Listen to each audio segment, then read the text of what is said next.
Hi, my name's Ellie. Thanks for joining me today. Well, this is video 2 of a 3-part series that I'm doing about the divine blueprint. And part 1 was probably a little bit controversial, but I'm going to let you in on a secret. I deliberately made it controversial because I wanted to see how the comments were unfolding so that I could discuss them in a later video. Not today's video. Today's video is going to be a back to basics. It's I'm going to do it a bit like The Godfather, where the middle of the story is part 1, and then we go back to do part 2, which is an earlier history, and then we jump forward to part 3, which was rubbish. I hope my part 3 isn't rubbish, but I'm going to do it Godfather style. So I have decided that I'm going to be increasing the number of talky chit-chat videos that I do, and I'm going to be putting my tarot readings probably towards the end of the week in a super duper long video that has all kinds of things, answering all of your questions, using full spreads, both sides of the tarot table reading, and also 3-card spreads, 1-card spreads, whatever it takes, plus answering some of the questions briefly that I already know the answers to from previous readings, or signposting or updating with little things. You know, your typical long time-stamped video. There could be more than one a week, depending on my workload, but there will definitely be one a week. And it'll be a really long one. And every now and then there might even be a bedtime story at the end of it. Because I understand that the bedtime story that I put in last week was pretty popular. However, throughout the week, I'm also going to be producing slightly shorter Human Ascension with Ellie type videos. And this is one of those, as was the one that aired a few days ago. Now, part 1 of this 3-part series of Human Ascension with Ellie was talking about the divine blueprint. But what I did was I deliberately aligned the divine blueprint discussion to the protests and the military march that had taken place that week, because I wanted to demonstrate a few things. First of all, real life examples of how the cosmic order of the world is interplaying with a dark element of control, but also to be able to generate some comments so that I can discuss them in a future video on both sides of the spectrum. Don't worry, I'm not going to be pulling anyone out and making fun of them or anything like that. I want to be able to demonstrate some of the concepts that were coming out of the comments. Today, I want to talk about the divine blueprint on a very basic level so that we can kind of set the stage for our understanding of what it is that we're talking about before we get to the next video. And so I actually had recorded all of this content previously, but I wanted to chop it up and kind of serve it up in small increments so that we can digest the first bit and then see the second bit and digest that and then see the end of it. And I'm hoping the way that I've done this is going to help people to digest the messages. So today, let's take a look at what this divine blueprint is, how we can identify it in ourselves and in the cosmos and in the universe around us and in the world around us, in our day-to-day life, the different ways that it manifests or can be identified and recognized, some of the pitfalls that might actually distract us and take us down the wrong path, or turn us into people who are taking others down the wrong path, either deliberately or by accident, and then do a little practice exercise to get us kind of started and asking the question about ourselves as individuals. And then we'll see where we go. So here is the information that you didn't see in the previous video. I accidentally appeared on YouTube. I never intended to be a YouTuber. I never intended to create content here at all. And the fact that I'm here surprises me every day. I've been here just over 5 years now. But I was minding my own business and I was doing something completely unrelated, and I'd been doing things like that my entire life. It never occurred to me to be public facing in any way at all. But then a series of events took place. I talk about those events in my current book and also in my previous book. So in both books, I touch on it a little bit. But I found myself on YouTube unexpectedly because I had questions and I was looking for answers. And so I started creating videos in the hopes that someone would connect and that I'd get some kind of an answer.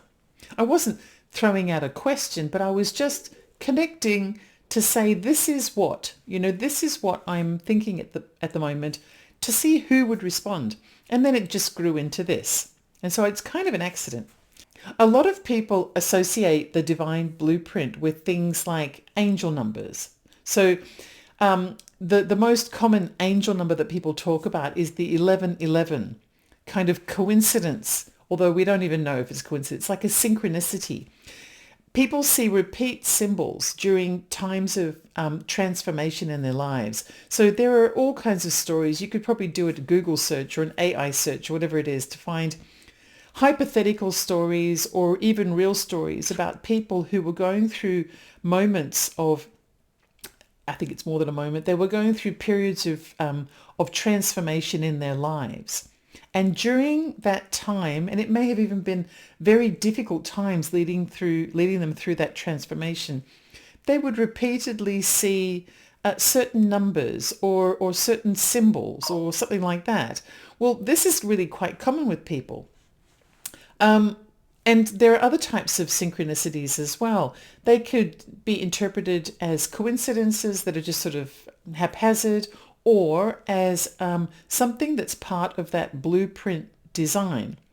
And they're a little bit like signposts that are leading you back, if you have the perspective to be able to interpret them, back to the path that you should be on. So, for example, they may take the form of people who appear out of nowhere like angels. And I know that in my family, there have been multiple people like that have just appeared and resolved something and then disappeared. I had my grandfather during the Second World War passed out in the snow in a relatively remote area. And he was saved by a stranger who he never found again. My grandmother also, I've talked about this on one of the Universe Always Wins episodes. She had a terrible infection on her hand and her arm. She actually had just been advised by her doctor that her arm would need to be amputated because the infection had gone too far. And a stranger saw her crying at the bus stop and took her to his home and cured her. And she went back to say thank you, and he never existed. He was never there. My father also was living in a location that was occupied by Nazi allies during the war. And he was saved kind of in a very strange way from being shot. And the person who saved him was actually one of the enemy fighting in alliance with the German Nazi military. And this person also disappeared. So this has happened an awful lot in my family. I've also talked about driving down the street and having a bullet whiz past my nose as I was driving down a country road in a really strange circumstance where all of my windows were open, which they would never have been open before. And the windows being open is the only reason why that bullet didn't have anything to ricochet off and hit me directly. But I've had all kinds of things happen, not only to me, but also to my family. I believe that these are all symbols of synchronicity that appear as part of that divine blueprint. Because we have jobs to do as humans, and I'm not just talking about me and my family, I'm talking about everybody who exists. We all have jobs to do. And if we happen to be veering off, or if the circumstances are veering off the path, something will come to recalibrate, potentially, or not necessarily to recalibrate, but to remind us that we're on the wrong path. In addition to things like synchronicities, there's also this example of life path revelation. And I can guarantee you one of the reasons why I'm here as an accidental YouTuber is because of that life path revelation. My entire life prior to 2016 was all about something completely unrelated to why I'm here. I had an interest that always nagged at me, but I never had any time to deal with it. I always had an interest when it came to ancient wisdoms, when it came to human origins, when it came to things like divinity and our purpose for being here, and what the meaning of life is, and how we could foster our future and things like that, and esotericism, and ancient history, you name it. I've always had a lot of interest in all of those things. But I was very busy living my life in completely unrelated, linear, highly analytical ways to the point where my brain hurt, I think, from all of that analysis. But the funny thing is, all of my job experience, all of my travel and living across multiple different continents, and my cumulative experience of writing and working in media, and television, and working in policing and dealing with human rights issues and policy issues and government, and living in the US, for example. All of that culminated over the course of, 40 years to put me in a place that strangely coincided with a prophecy that I had seen 40 years ago. And it all came together. The symbols and the hints and the clues were always there. For example, all of the jobs that I ever did never felt right. I always worked very hard and I was always very good at my job. But I never felt like I belonged. Never. I never felt like it was right for me. This feels like it's right for me. I don't care whether I do it perfectly or not. I can't appeal to every person. But you know what? When I come in and I start working, I start researching, I start talking to you, I feel as though I'm home. As imperfect as I am, I feel as though I'm home. I never felt like that with any of those jobs. Sometimes I was making far more money doing those jobs than I'm doing now. But now it feels like home. It feels like I belong. Even the tarot. The tarot experience that I've got is obviously long-standing. I've been reading tarot and the Rider-Waite deck for nearly 40 years as well, which did not fit with the rest of my life, which makes me wonder, why did I continue to do it? Well, the reason why I continue to do it is because it was part of that divine blueprint. It's part of the role that was my unique role in this dynamic interplay between the cosmic design and the soul's purpose and my free will to make choices.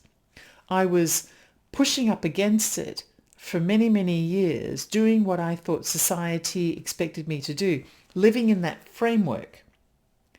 But then I just dropped out of the framework. And now I do what feels right, what I find inside me as being the truth.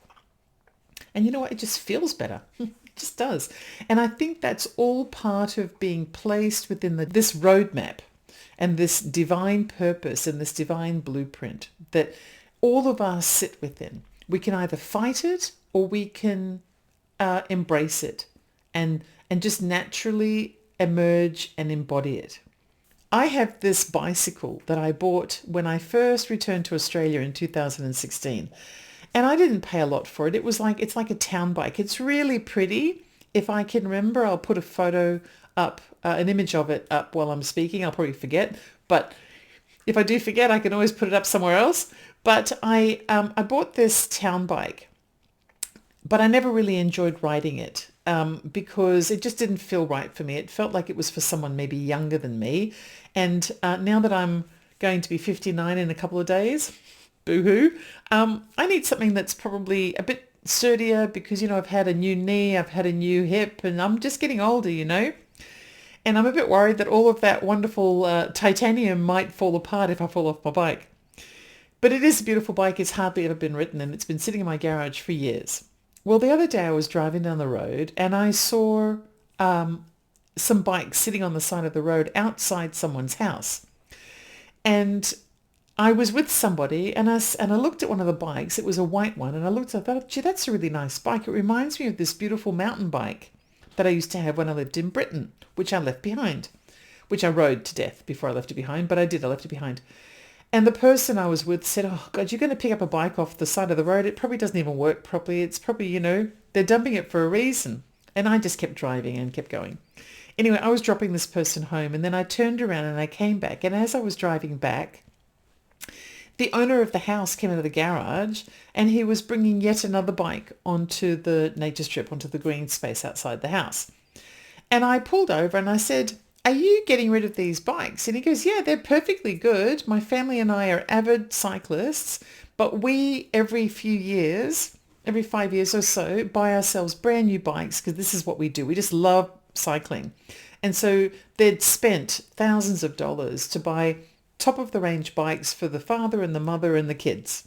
And all of the previous generation of bikes, they were just going to give away. They must have more money than me. But anyway, because it turns out, I said, "You know what? I think I'll take this white bike." It had a beautiful, comfortable seat. It looked very similar to the bike I used to ride in Britain. It was free.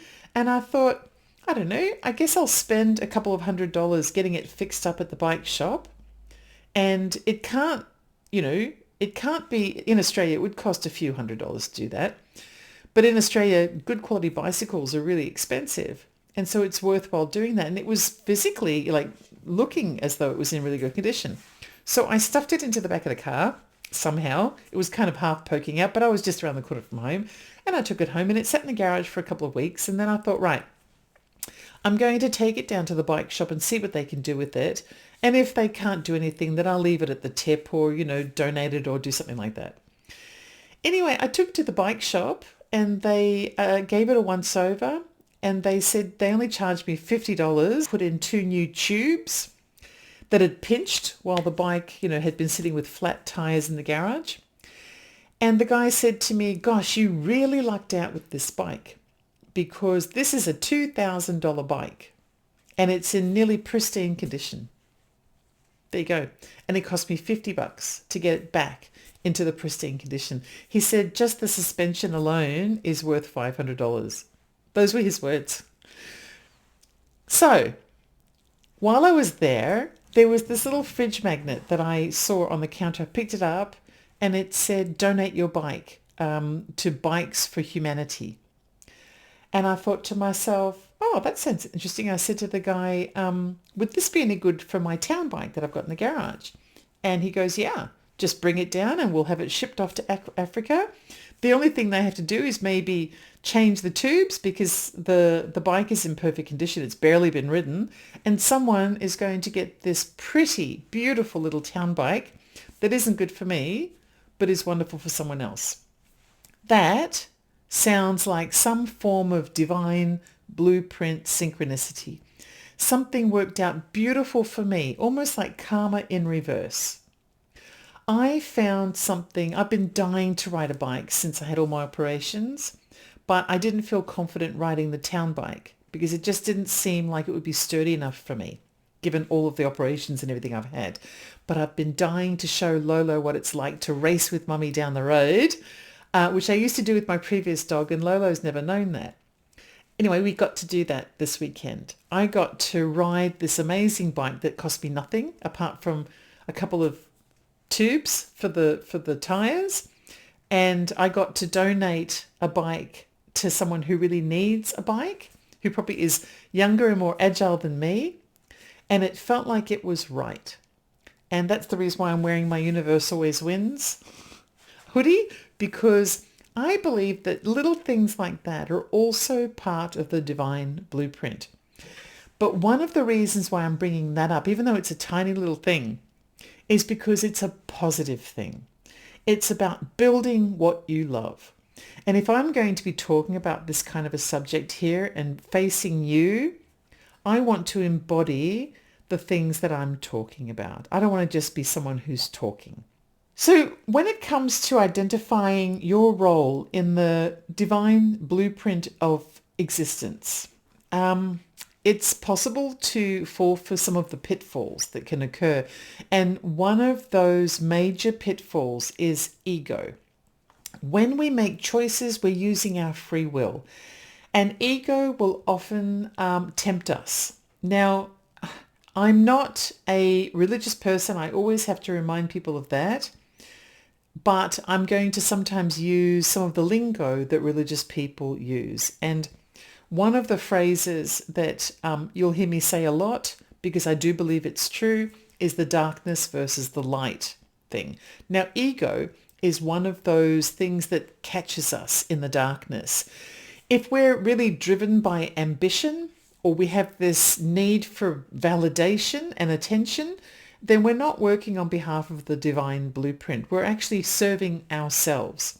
So there are clues when someone is self-serving. They'll have fancy titles, they'll be bigging themselves up, there'll be some kind of complicated imagery around, that only they can understand, that they have to sort of be an intermediary to share with you. They'll proclaim themselves to be some kind of a guru, or they'll use some other word that sounds less innocuous, but it's still the same kind of thing. They will expect you to revere them, to submit to their viewpoint, and to kind of, I don't know, not necessarily praise them, but to sort of take it at face value as being correct. And they will probably have some difficulty handling constructive feedback or disagreement or something along those lines. They're not embodying the messages. And this is it's part of this ego. They want to appear to be something, but it doesn't mean that they necessarily are. And it's more the ambition of being recognized and being able to succeed that drives them, rather than the desire to be part of that blueprint that naturally is unlikely to be quite so lucrative. And it may also lead to a little bit less admiration from others as well. There's another pitfall when it comes to this interpretation of the divine blueprint, and that is considering things out of context. So the human mind is really adept at being able to identify patterns, and not every pattern is synchronized. So and not every pattern is part of a wider message. People can read dreams and symbols and other types of things and misinterpret them. But also those symbols and other types of messaging can be manipulated by people who have more of a darker type of agenda. And this is something that I believe is happening a lot with humanity at the moment. So we have this divine blueprint that everyone sits within, that is a dynamic interplay between our soul's purpose and our choices and our free will. But often the free will and the choices that we make are emotion-based, which means that if someone can cater to our emotions, they can manipulate our emotions and then send us down the wrong path, which takes us away from our divine purpose. But we may believe that we're headed towards our divine purpose. And an example of that can be cultish type of behavior. So if a person is being manipulated emotionally to believe that they're following a divine path when in fact they're going the other way, the impact on that is that it's actually going to fragment the collective. It's going to divide people rather than bring them together. And the natural order of things, if we look outside of the framework that has been constructed by humanity, the laws and the bylaws and the rules and the ethics and the morals and everything like that, the natural order of things is for us to be collective, for us to recognize that we're all interdependent and that we're part of something bigger, and that everything that we do has an impact on someone else, and everything that they do has an impact on us, whether directly or indirectly. When we're sent via manipulations to head in the wrong way, we're fragmenting from each other, which means we're moving away from our divine purpose. We also have another pitfall that I've just touched upon, and that is the dark energy pitfall as well. And it can manifest in micro ways, but also in macro or larger ways. On the micro level, it could be someone who claims to be a spiritualist, who claims to be a spiritual leader, who claims to have a divine purpose of guiding people, of reassuring people, right? What would you think of me if I was to come on and say that I have a purpose that was handed to me by God, and that is to say certain things to you, to reassure you, to make you feel that everything's going to be okay? What I'm doing then is I'm placing myself into a position where I'm expecting you to trust me. But then I kind of misinform you on a few little things. So I've just recently had a book published. What if I was to say to you, I only make $4 a book. Every time a book is sold, I just make $4. And then you go into the Amazon system, right, and put in kind of a scenario of what my book would cost to publish, because Amazon provides those tools, and you see that I'm not making $4 a book, I'm making $25 a book, or even $10 a book. That little fib is a clue.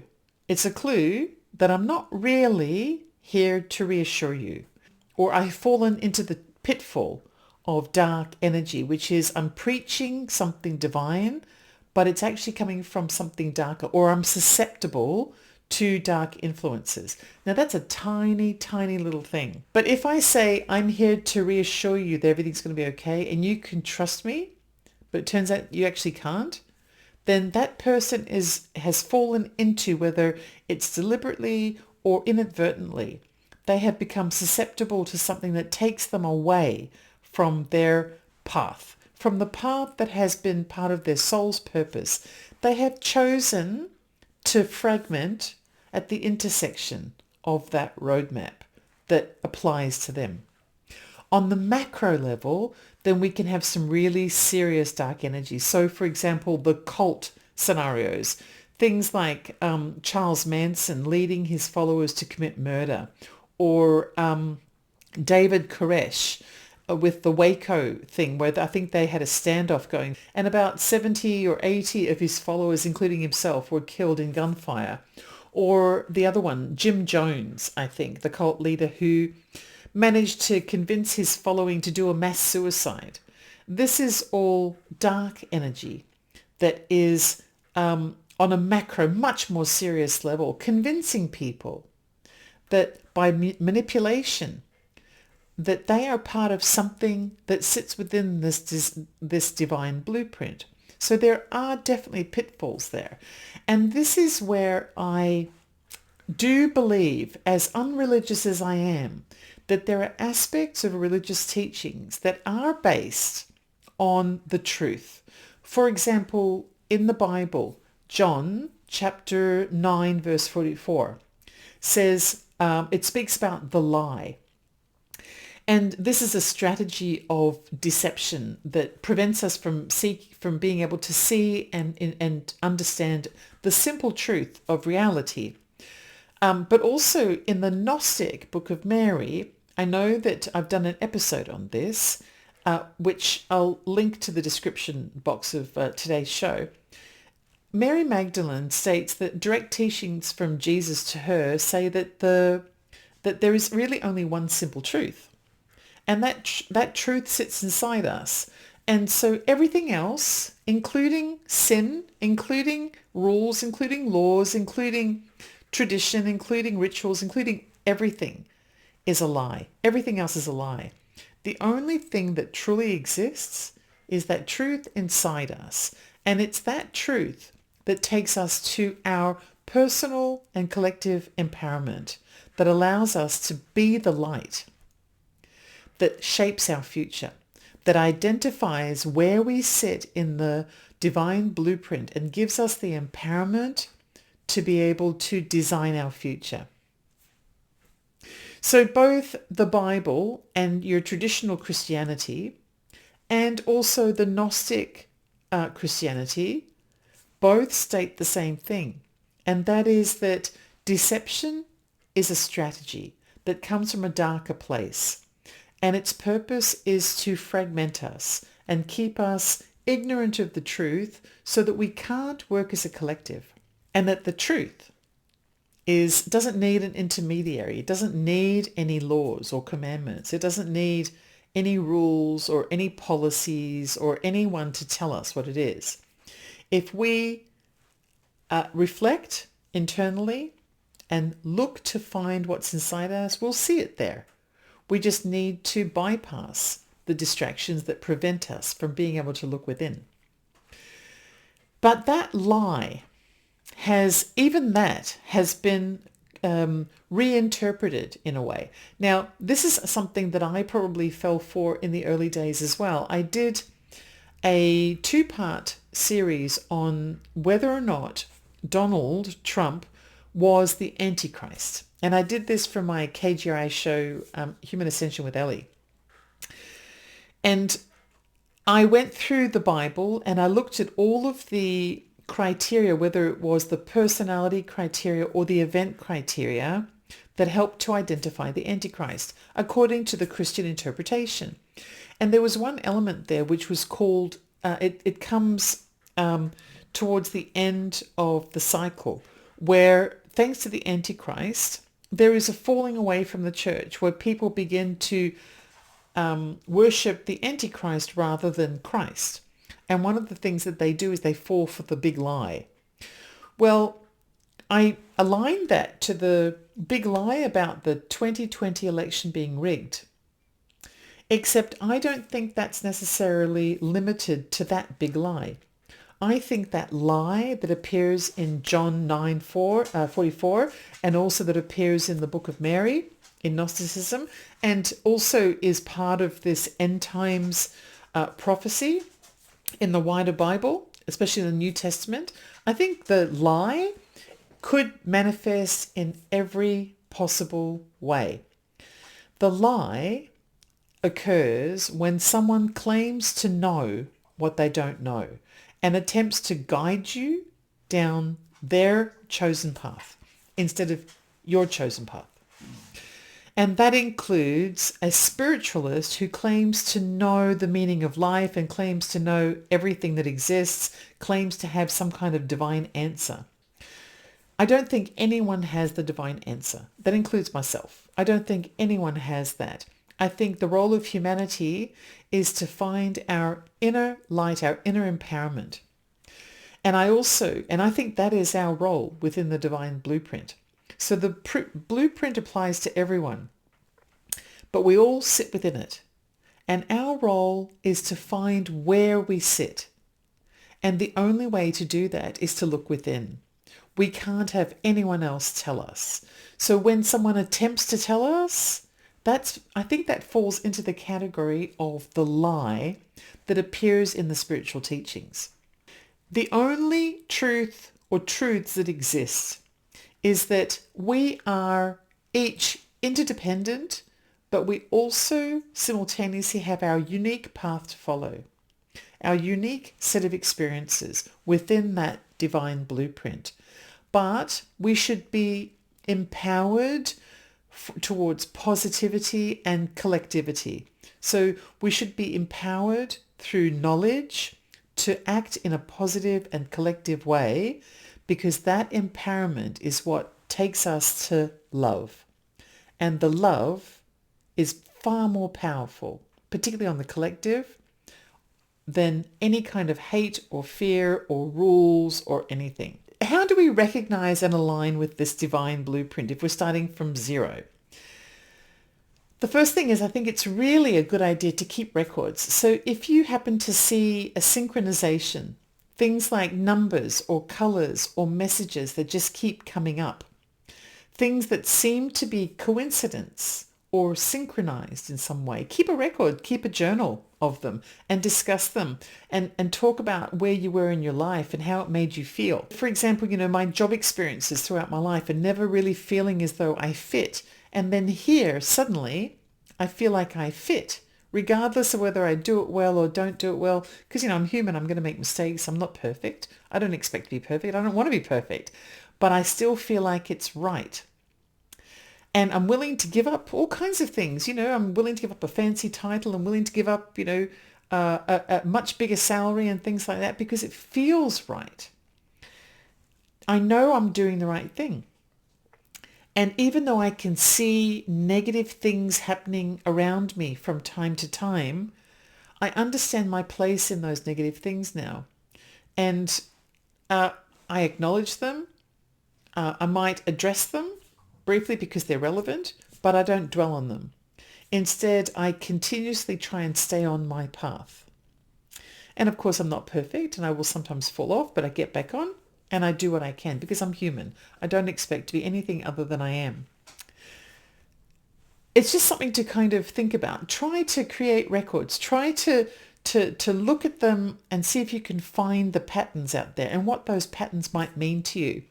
But I'd also like you to do something with me right now before we end this show. So let's do this like a little experiment, because I thought this might be a nice way to begin. Let's pretend. Just close your eyes for a moment, because I'm not going to show you anything. It'll just be my face, But close your eyes for a moment and visualize that you are a blank canvas. You're just a blank canvas, ready to be painted on. And the universe is going to paint the design that is you. The universe picks up a paintbrush and starts to paint strokes on the canvas. What is it that you see emerging? What is the universe painting of you? What is the design of you within that divine blueprint? I'd love to know in the comments. Tell me who you are according to the painted design by the universe. I think it'd be really interesting to know. And I do suspect that people are going to suddenly, visualize this and realize that it was such an unexpected response. I'm sure there will be a few, and so I'd really love to know. So the last thing to mention is that when you're dealing with anything that is intuitive by nature, your intuitive insight should also be balanced with some kind of critical thinking. So ask yourself, whatever it is that you are engaging with, is it truly uplifting?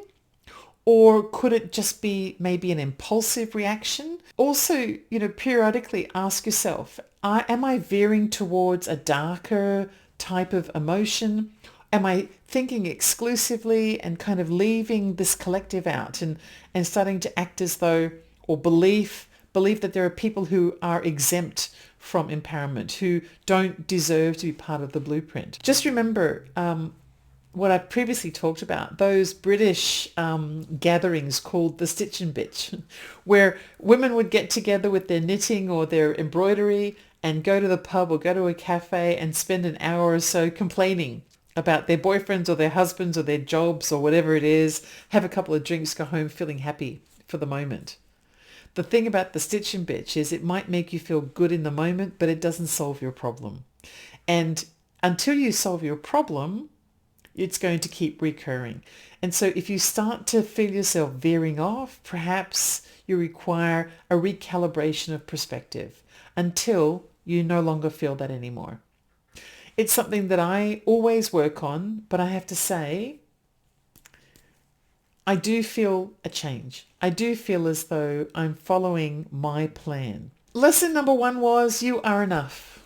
And number 2 here, I guess you could say, is that there is a divine blueprint in which every single person, every single animal, every form of vegetation and every inanimate object, whether it be mineral or constructed by industry, everything sits within the blueprint. And the blueprint is a series of pathways. It's a roadmap, a little bit like the neural pathways of our consciousness. And in this roadmap, there are interpoint sections, points of interference, where we can choose to veer off in different directions. And that's where our free will comes in. That individual and collective free will that shapes our future, shapes our destiny. It's a constant interplay between our soul's purpose and our free will. Hello again. So, as I mentioned in the body of today's video, the very first message that I wanted to share with everyone so that we always remember this is that you are enough. I am enough. We're all enough. And I'm going to include in the description for today's show the video where I talk about that concept of being enough just as we are. It's not just about you being enough or me being enough. It's about each of us being enough, including the people that we disagree with, that we are, politically completely misaligned to. We don't believe a word that they say. We think they might have gone rogue, all kinds of different pointing the finger type of examples.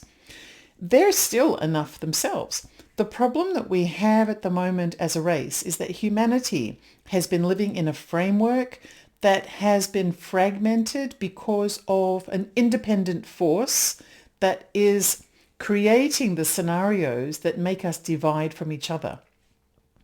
In order to be empowered, we need to come back. We need to come back to the collective.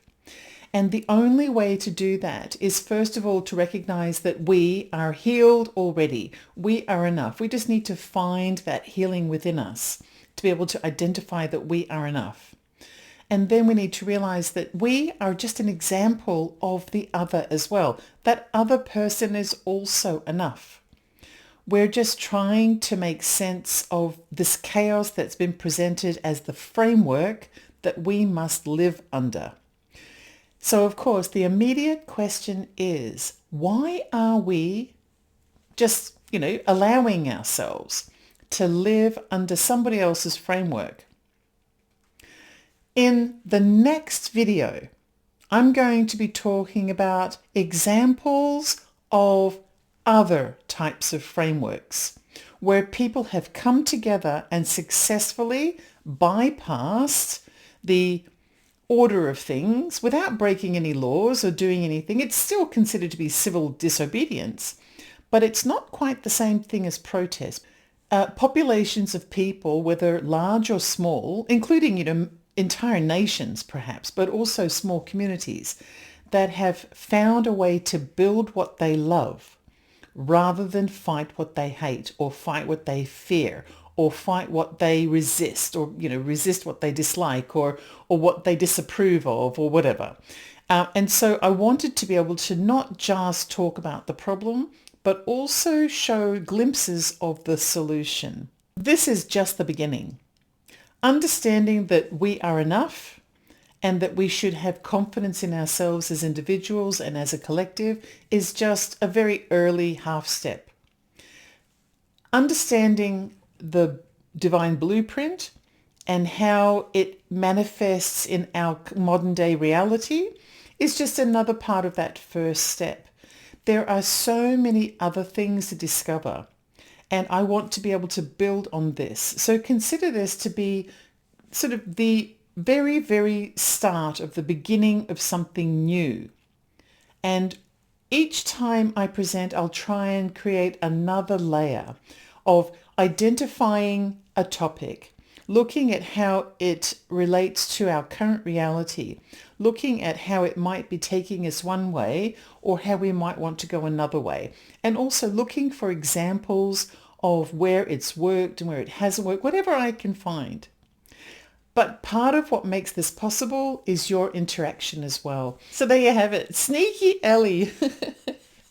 Sticking in a little bit of disruption just to see what would happen, just to be able to generate something that I can work with later.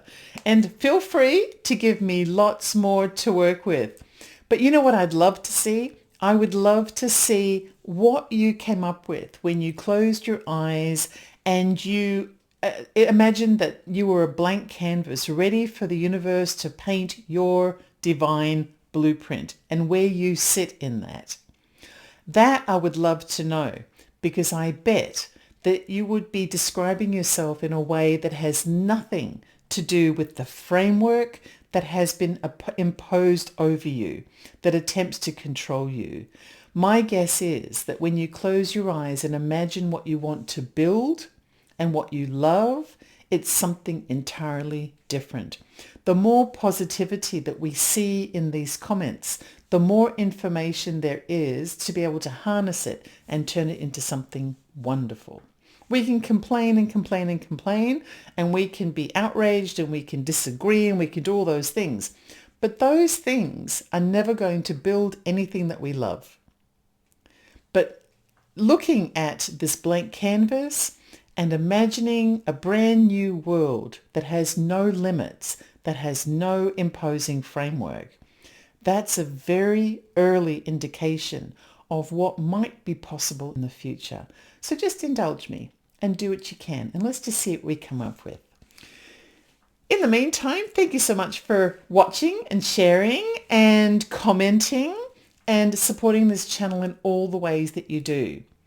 I'm not going to be a political tarot card reader. I'm going to do my tarot readings. Some will be political, some will be woo-woo, some will be all kinds of unexpected things responding to your questions. But I don't want to sit in a category because there's so much more out there. And quite frankly, I don't like to be caged in, and I definitely don't like to have a framework imposed over me that I must be constricted to. And I have a feeling that lots of people watching feel exactly the same way. My name is Ellie Dreams Down Under. I love knowing you're here, and I'll see you in my dreams.